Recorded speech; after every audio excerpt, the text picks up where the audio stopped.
हरियापुर नाम के एक छोटे से गांव में रामू काका अपनी छोटी सी बेटी गुड़िया के साथ रहते थे। गांव में उनका कोई अपना नहीं था। गुड़िया की मां का देहांत कई साल पहले हो चुका था और तब से रामू काका ही माँ बाप दोनों बनकर उसे पाल रहे थे। रामू काका का एक छोटा सा मटन करी का ठेला था। अगली सुबह रामू काका अपना छोटा सा ठेला लेकर हमेशा की तरह चौराहे पर पहुंच गए। ठंडी हवा चल रही थी और आसमान में हल्की धूप फैली थी। रामू काका मन ही मन सोच रहे थे, हे भगवान, अगर आज 2-3 प्लेट मटन करी बिक जाए तो घर का खर्चा चल जाएगा। गुड़िया की किताबें भी लेनी है। तभी एक दुबला पतला फटे कपड़ों में लिपटा छोटा बच्चा उनके ठेले के पास आया। काका, मुझे बहुत ज्यादा भूख लगी है, क्या आप मुझे मटन करी खिला सकते हो? पैसे अभी नहीं हैं। रामू काका ने उसकी हालत देखी, दिल भर आया। उन्हें अपनी ही गुड़िया याद आ गई। अरे बेटा, क्यों नहीं, खाना भूखों का हक है। ये ले, गर्मा गर्म एक प्लेट। वो पूरी प्लेट चुपचाप खा गया और बोला, धन्यवाद काका, भगवान आपको बहुत खुश रखे। कुछ देर बाद दूसरे गांव से एक आदमी आया, लखन। उसके कपड़ों और चाल ढाल से लगता था कि वो थोड़ा संपन्न है। अरे काका, इस उम्र में भी ठेला लगाए हुए हो? क्या बताऊं बेटा, घर में बैठे बैठे मन नहीं लगता, ऊपर से कमाने वाला भी और कोई नहीं। एक ही बेटी है मेरी गुड़िया, बस रोज 2-3 प्लेट बिक जाती हैं तो गुजारा हो जाता है, और मुझे चाहिए भी क्या। सही बात है काका, चलिए मेरे लिए भी एक प्लेट लगा दीजिए। रामू काका ने तुरंत एक प्लेट गर्मा गर्म करी परोसी। लखन ने पहला ही कौर खाया तो उसकी आंखें चमक उठीं। अरे वाह काका, ऐसा मटन तो मैंने आज तक नहीं खाया, ये तो कमाल का स्वाद है। अरे बेटा, ये सब गांव की मिट्टी का स्वाद है। काका, आप मेरे साथ मेरे गांव चलिए, मैं आपको आधे पर रख लूंगा। जितनी कमाई होगी आधी आपकी आधी मेरी, खूब चलेगा आपका स्वाद वहां। नहीं बेटा, मेरा मन बस इसी गांव में लगता है, मैं कहीं और नहीं जाना चाहता। काका, आपका मन लगता है ये बात सही है, लेकिन आपकी बेटी भी तो है, उसकी शादी, उसका भविष्य, क्या ये 2-3 प्लेट बेचकर उसकी जिंदगी बन पाएगी? रामू काका चुप पड़ गए। लखन की बात दिल में उतरती चली गई। बात तो तू ठीक कह रहा है बेटा। ठीक है, मैं कल से तुम्हारे गांव आ जाऊंगा। लखन चला गया। रामू काका जब घर पहुंचे तो देखा कि गुड़िया चूल्हे के पास बैठी आग जला रही थी। अरे बेटा, बाहर तो बहुत ठंड है, अच्छा किया तूने आग जला ली। हाँ पिताजी, मैं आपका इंतजार कर रही थी, आप देर क्यों कर दिए? बेटा, हमें कल से दूसरे गांव जाना है। पर क्यों पिताजी, हम अपने गांव में ही ठीक थे, क्या हम इस गांव में नहीं रह सकते? नहीं मेरी गुड़िया, बात रहने की नहीं है, बात तेरे भविष्य की है। भविष्य? पिताजी, हम यहाँ भी खुश हैं, आप क्यों परेशान होते हो? देख बेटा, एक लड़का आया था, लखन। वो दूसरे गांव में एक बड़ा होटल चलाता है। उसने मुझे काम पर रख लेने का वादा किया है, अच्छी कमाई होगी। पिताजी, मुझे आपकी खुशियों से बढ़कर कुछ नहीं, जहां आप रहोगे वही मेरा घर है। गुड़िया और रामू काका दोनों गांव छोड़कर दूसरा गांव आजता है। अरे रामू काका, आप आ ही गए, चलिए अच्छा हुआ समय पर पहुंच गए। हाँ बेटा, जैसा कहा था वैसा ही सुबह सुबह निकल पड़े। बहुत बढ़िया। काका, जल्दी से काम पर लग जाइए, आज भीड़ बहुत होगी और इराक भैया कभी भी आते ही होंगे। आप मटन करी बनाना शुरू कर दीजिए। तभी लखन ने गुड़िया की ओर देखा। और बेटी, तुम जरा मेरे घर चली जाओ, जहां भी पूछोगी लखन भैया का घर सब बता देंगे, बड़े आराम से पहुंच जाओगी। वहां भाभी भी है, वे तुम्हें खाना वाना दे देंगी। पिताजी, मैं अकेली कैसे जाऊं? डर मत बेटा, लखन बेटा बुरा नहीं है, उसके घर जा, भाभी से मिलना, बहुत अच्छे रिलेटेड है। रामू काका ने जैसे ही कढ़ाई में मसाले डाले, खुशबू पूरे होटल में फैल गई। थोड़ी ही देर में पहला ग्राहक तेजी से आया। अरे लखन भैया, ये चाचा को कहां से पकड़ लाए? खुशबू तो ऐसी आ रही है जैसे कहीं दरबार में पक रहा हो। चलो जल्दी से एक प्लेट मटन लगा दो। रामू काका ने फुर्ती से प्लेट तैयार की, करी गर्मा गर्म चावल पर डाली और ग्राहक को बढ़ा दी। अरे वाह काका, ऐसा मटन तो मैंने जिंदगी में कभी नहीं खाया। मुंह में जाते ही पिघल रहा है। ये तो कमाल है। मैंने कहा था ना, काका का हाथ नहीं, जादू है जादू। काका, अब से मैं रोज यहीं खाऊंगा। लखन भैया, आधी दुकान इनको ही दे दो। ग्राहक हाथ जोड़कर बोला। काका, अब से मैं रोज यहीं खाऊंगा लखन भैया, आधी दुकान इनको ही दे दो। धीरे धीरे और लोग भी खुशबू के पीछे पीछे आने लगे। अरे भाई, क्या महक आ रही है, एक प्लेट मेरे लिए भी लगाओ। शाम होते होते कड़ाही लगभग खाली हो चुकी थी। आज का दिन उनके लिए उम्मीद और नई शुरुआत बनकर आया था। दोनों घर चले गए। बेटा लखन, आज की कमाई तो बहुत ही बढ़िया हो गई। ला, मेरे आधे पैसे निकाल दे।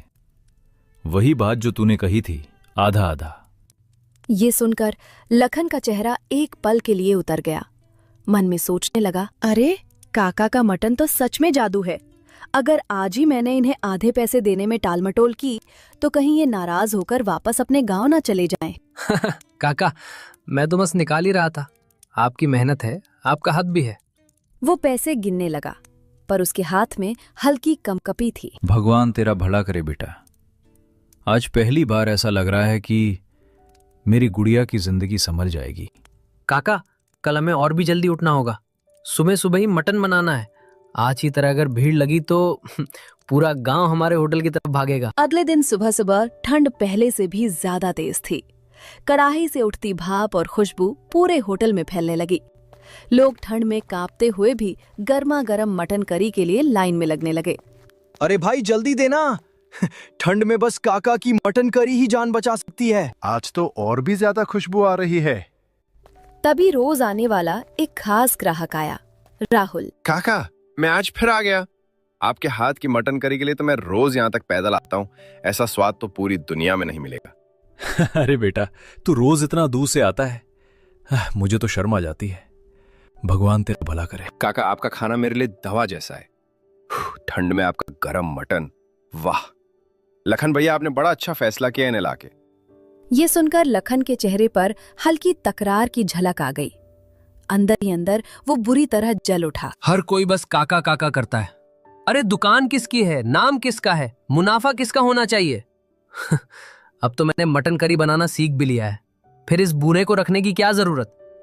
आज रात ही से निकाल दूंगा, पूरी कमाई मेरी होगी। पूरा दिन भीड़ पहले दिन से भी ज्यादा रही।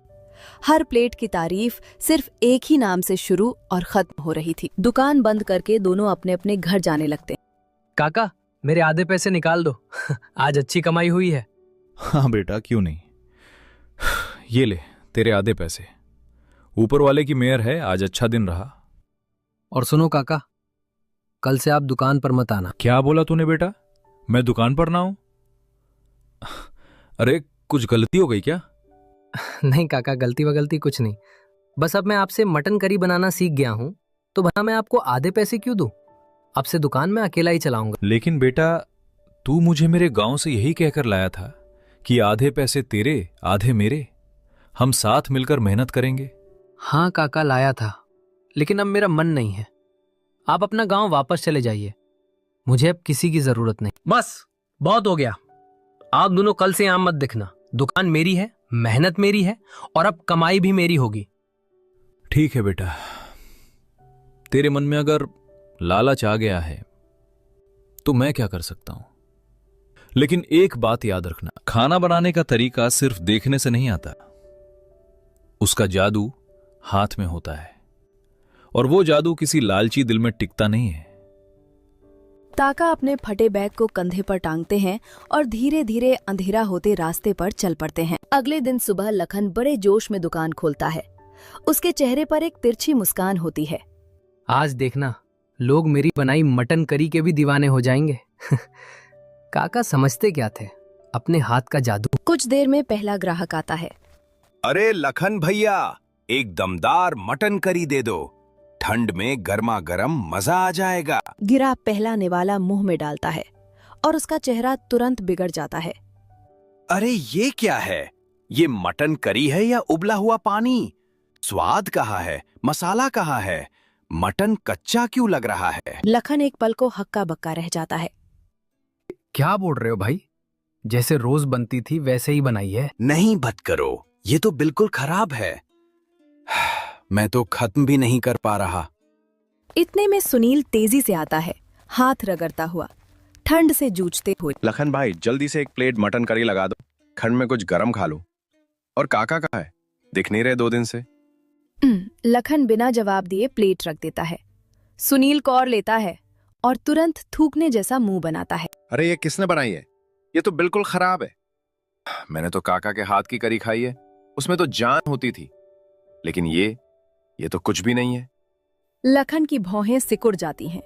यार प्लीज ऐसे मत बोलो, बन तो वैसे ही रही है जैसे काका बनाते थे। अरे हाँ हाँ, बिल्कुल बेकार है। मटन जैसे कच्चा पड़ा हो, मसाला जैसे कहीं खो गया हो। अरे लखन भाई, ये आपके बस की बात ही नहीं है। सच कहें तो बेटा, काका के हाथ में सच में कोई जादू था और तूने उन्हें निकाल दिया लालच में। एक एक करके सारे ग्राहक प्लेटें छोड़कर चल देते हैं। दुकान के सामने सन्नाटा छा जाता है। राहुल को कई दिनों से काका की याद सताने लगती है। काका की बनाई मटन करी का स्वाद ही नहीं, उनकी हंसी, उनकी बातें सब उसके दिल में बस गए थे।